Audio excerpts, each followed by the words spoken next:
মালয়েশিয়ার কেলান্তান প্রদেশে অভিবাসন বিভাগের অভিযানে ৭৫ জন অননুমোদিত অভিবাসী শ্রমিককে গ্রেপ্তার করা হয়েছে।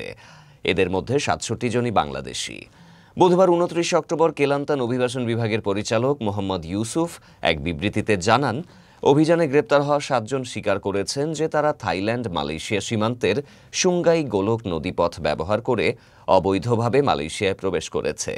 তিনি বলেন, সীমান্তের অবৈধ পথে দেশে ঢোকার পর এক পরিবহন চক্র তাদের কোটা বারুর লেম্বাসিরে বাস টার্মিনালে নিয়ে আসে।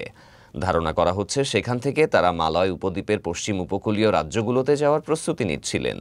গোয়েন্দা তথ্য স্থানীয়দের সহযোগিতায় পরিচালিত যৌথ অভিযানে কোটা বারু ও পাশির মাস এলাকায় একাধিক নির্মাণস্থলে তল্লাশি চালানো হয়। এতে ৭৫ জন বিদেশি নাগরিককে আটক করা হয়। এর মধ্যে ৬৭ জন বাংলাদেশি পুরুষ, ৪ জন ইন্দোনেশিয়ান পুরুষ, ২ জন ইন্দোনেশিয়ান নারী, ১ জন ভারতীয় ও ১ জন মিয়ানমারের নাগরিক। গ্রেপ্তারকৃতদের প্রাথমিকভাবে ইমিগ্রেশন আইন লঙ্ঘনের অভিযোগে তদন্ত করা হচ্ছে। তাদের সবাইকে তানামেরা অভিবাসন আটক কেন্দ্রে পাঠানো হয়েছে। অভিযানটি সীমান্ত এলাকায় মানব পাচার ও অবৈধ অভিবাসী প্রবেশ রোধে মালয়েশিয়া অভিবাসন বিভাগের চলমান অভিযানের অংশ বলে জানিয়েছেন মোহাম্মদ ইউসুফ।